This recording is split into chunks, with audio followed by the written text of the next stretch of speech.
Good evening, I'm Faye Kwan. Our top stories for tonight: Thailand and Cambodia border ceasefire holds as the military commanders meet. And Donald Trump acknowledges starvation in Gaza, vowing to set up food centers. That and more coming up on AWANI International.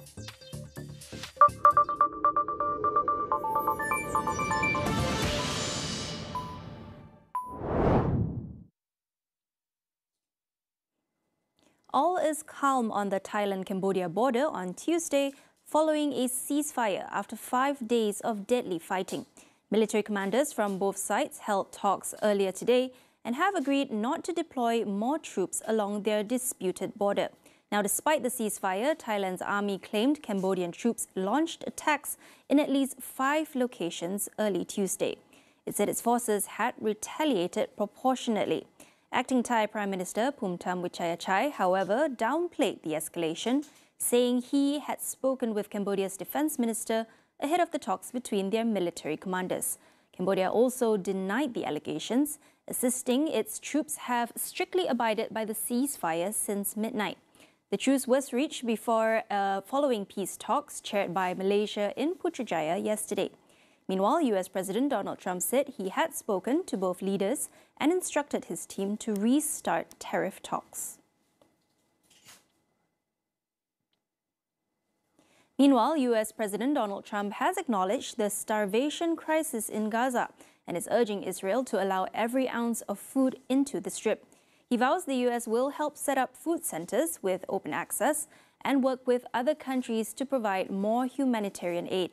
A White House spokesperson said more details on the centers will be announced soon. Trump's latest comments dispute Israeli Prime Minister Benjamin Netanyahu's claim that accusing Israel of causing hunger in Gaza was a bold-faced lie. The death toll in Gaza has now neared 60,000, and health officials say a growing number of civilians are dying from starvation and malnutrition. Meanwhile, a UN-backed food security body has issued a crisis alert, warning that the worst-case scenario of famine is unfolding in Gaza. It said immediate action was needed to end hostilities and enable a large-scale, unimpeded humanitarian response.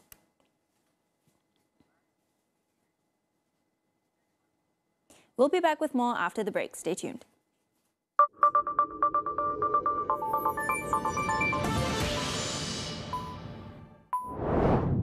Berita hebat untuk pelanggan Astro Movies dan Epic Pack.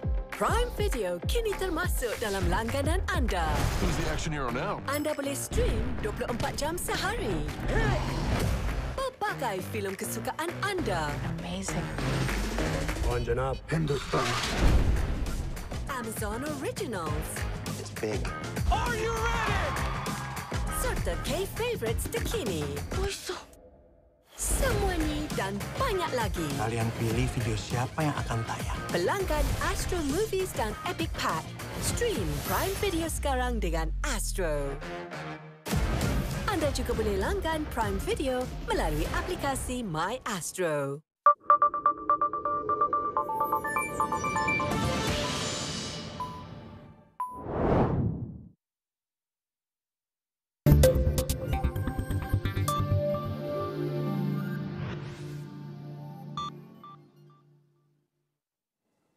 The International Conference on Human Fraternity, ICHF 2025, has officially commenced in Indonesia.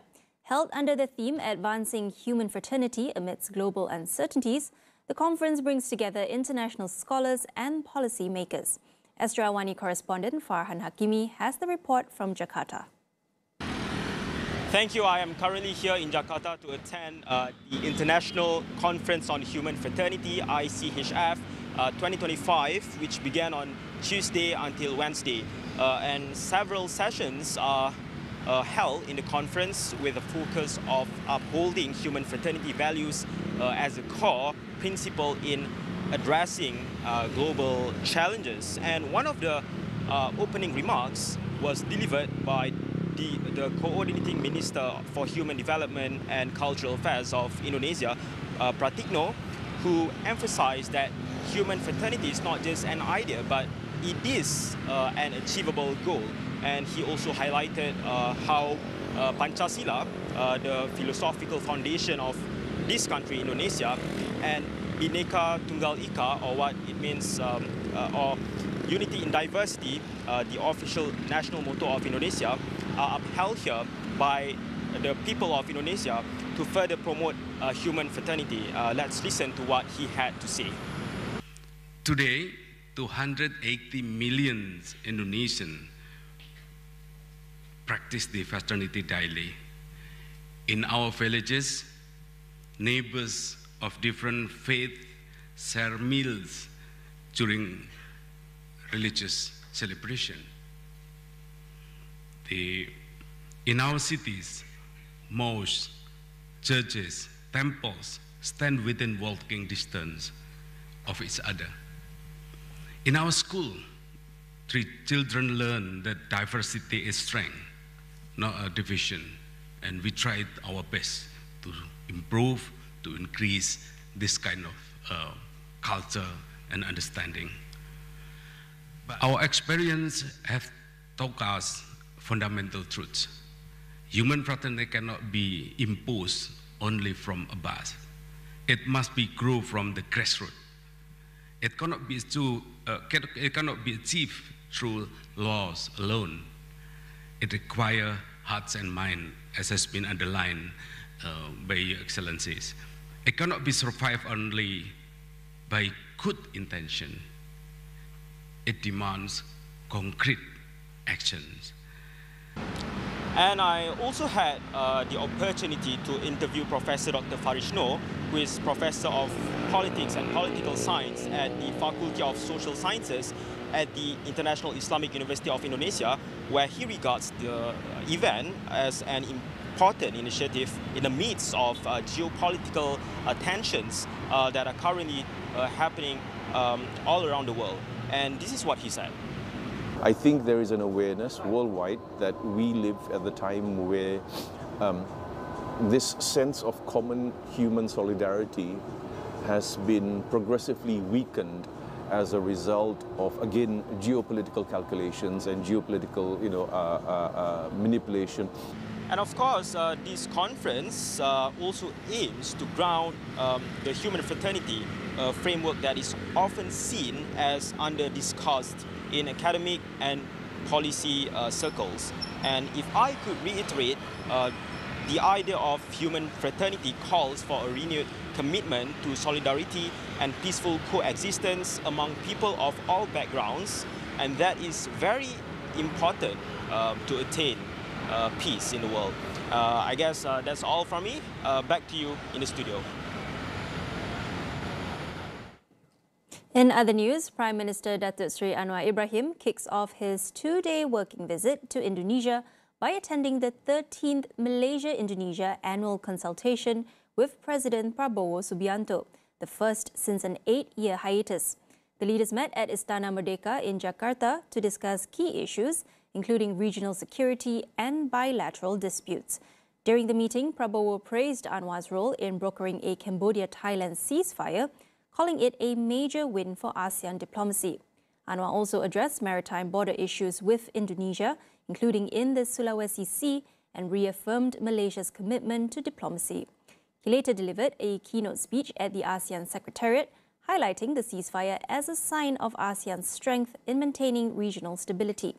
Anwar also called on ASEAN to strengthen economic integration within the bloc amid global headwinds, as member states work towards reducing tariffs imposed by the Trump administration.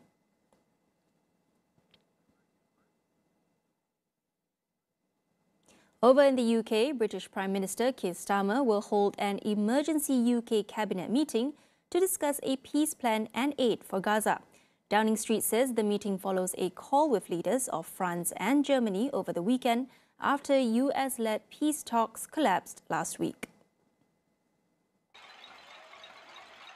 Pressure is mounting both internationally and domestically for the UK to immediately recognise a Palestinian state.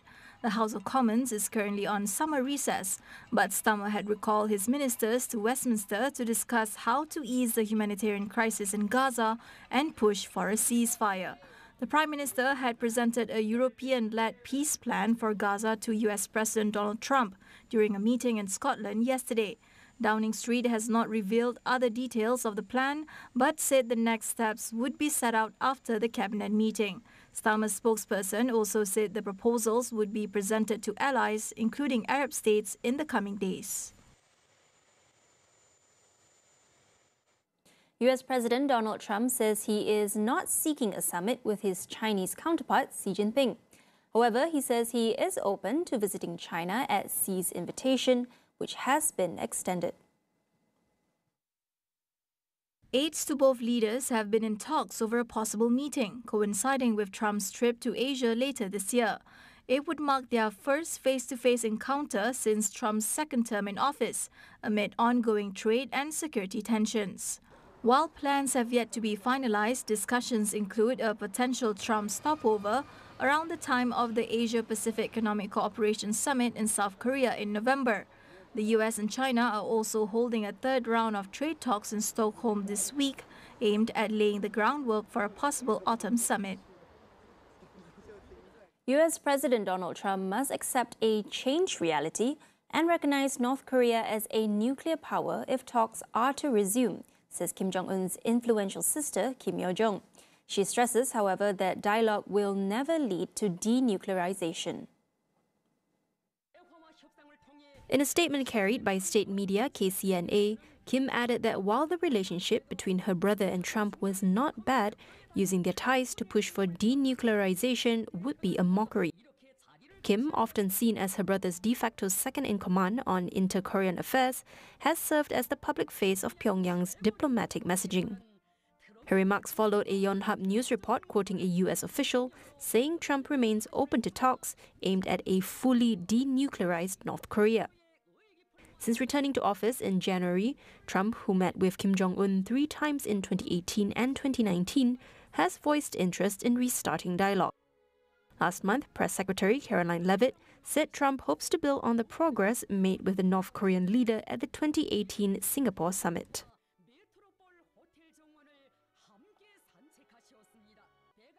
Pakistan's Finance Minister Mohammad Aurangzeb has left for Washington, his second US trip in 2 weeks, to finalize a trade deal. The visit follows claims by Pakistan's foreign minister that a deal is near, but Washington has yet to commit to a timeline. Aurangzeb described his earlier July 18th talks with US officials as productive. Pakistan currently faces a 29% tariff under US President Donald Trump's policy targeting countries with large trade surpluses. Pakistan's surplus with the US stood at around $3 billion in 2024. The US is Pakistan's largest trading partner, with exports reaching $5.44 billion in the fiscal year of 2023 to 2024. To offset the imbalance, Islamabad has offered to import more US goods, including crude oil, and open investment opportunities in its mining sector. Pakistan also aims to expand bilateral trade into both traditional and emerging sectors, highlighting opportunities in IT, minerals, and agriculture. Taiwan's President Lai Ching-te has not been blocked from visiting the US, according to Taipei's foreign ministry. They added that Lai has no plans to travel overseas in the near future. The ministry statement comes after reports that the Trump administration declined permission for Lai's stopover in New York, fearing it could jeopardize ongoing trade talks with China. China and US officials are currently meeting in Stockholm to extend a fragile truce amid Trump's global tariff war. While Washington does not formally recognize Taiwan as a country, it remains the island's main partner and largest arms supplier. Lai's office has never confirmed any travel plans, but Paraguay said in mid-July that he would visit within 30 days, implying a likely US stopover. Bloomberg also reported that Lai was due to stop in New York on August 4th and in Dallas 10 days later as part of a trip to Paraguay, Guatemala, and Belize. That report wraps up AWANI International for tonight. Stay tuned for our reports on the rivalries, strategies, and the shifts behind the power affairs driving the new global order. Visit international.astroawani.com for more, and be sure to follow our social media accounts. I'm Faye Kwan. Thank you for watching, and good night.